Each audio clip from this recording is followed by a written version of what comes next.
উত্তরবঙ্গ সফরে কুড়িগ্রামে প্রথম নির্বাচনী জনসভায় দুপুরে অংশ নেন বাংলাদেশ জামায়াতে ইসলামীর আমির ডাক্তার শফিকুর রহমান। প্রধান অতিথি মঞ্চে ওঠার আগেই সমাবেশ স্থল স্থানীয় নেতাকর্মীতে পূর্ণ হয়ে যায়। বক্তব্যের শুরুতেই জামায়াতের আমির বলেন, অতীতে যারা মানুষের ভোট পেয়ে ধোঁকাবাজি করেছে তাদের মতো বিশ্বাসঘাতকতা করবে না জামায়াত। উত্তরবঙ্গকে কৃষির রাজধানী হিসেবে গড়ে তোলার আশ্বাস দেন তিনি। কথা দিয়ে যাচ্ছি, বাংলাদেশের সবচাইতে পিছিয়ে পড়া, সবচাইতে বঞ্চিত জেলার নাম হচ্ছে কুড়িগ্রাম। এই কুড়িগ্রাম থেকে আমাদের উন্নয়ন শুরু হবে ইনশাআল্লাহ। কোনো দাবি জানাতে হবে না, এটি আমাদের নৈতিক কর্তব্য হবে। এরপরের যেটা এরকম বঞ্চিত ওখানে যাব, তারপরে বঞ্চিতদের আর কোনো মিছিল করার প্রয়োজন হবে না।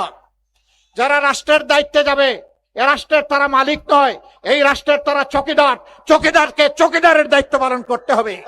এরপর নীলফামারী লালমনিরহাট জেলা জামায়াতের আয়োজনে তিস্তা ব্যারেজ হেলিপ্যাডে নির্বাচনী সমাবেশে যোগ দেন দলটির আমির। বলেন, জামায়াত কোনো দলীয় পরিবার বা গোষ্ঠীতন্ত্র কায়েম করবে না। দেশে 9 কোটি নারী রয়েছে, জাতি ধর্ম নির্বিশেষে তাদের সবার নিরাপত্তা নিশ্চিত ও দেশে ন্যায় বিচার কায়েম করা হবে। যে কোনো মূল্যের বিনিময়ে ইনশাআল্লাহ তিস্তা পরিকল্পনা বাস্তবায়ন হবে। কারণ লাল চোখ আমরা পরোয়া করব না। আমার দেশ আগে, এ দেশের জনগণের স্বার্থ আগে। আমরা কারো স্বার্থে আঘাত দেব না, কিন্তু আমাদের স্বার্থে কেউ এসে বাগড়া দিবে তাও আমরা মেনে নেব না। আমরা তিস্তাকে জীবন দিব ইনশাআল্লাহ। ওই তিস্তার কঙ্কালার মরুভূমি থাকবে না।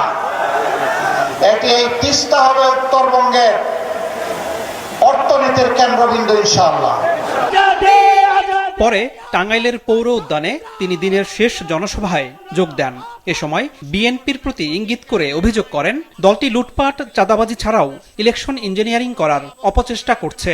বিভিন্ন জায়গায় শুনতে পাচ্ছি, যারা আমাদের মতো মজলুম ছিলেন 15.5 বছর, তারা এখন ভিন্ন ভূমিকায় অবতীর্ণ হয়েছেন। মানুষকে কষ্ট দিচ্ছেন, চাঁদাবাজি করছেন, দুর্নীতি করছেন, মামলা বাণিজ্য দখল বাণিজ্য করছেন। শুধু তাই না, এখন নির্বাচন সামনে রেখে সম্ভাব্য নির্বাচনী এজেন্টদেরকে ঘরে ঘরে গিয়ে নাকি তারা হুমকি দিচ্ছেন। ভুলে যান, সেদিনের কবর রচনা হয়ে গেছে। আমার ভোট আমি দিব, তোমারটাও আমি দিব, এই দিন এখন আর নাই। জামায়াতের আমির বলেন, সামাজিক ন্যায় বিচার নিশ্চিত হলে দেশের উন্নয়ন ত্বরান্বিত হবে। আনতে পেরেছে সেই আনোয়ার হোসেন, মাছরাঙ্গা সংবাদ, ঢাকা।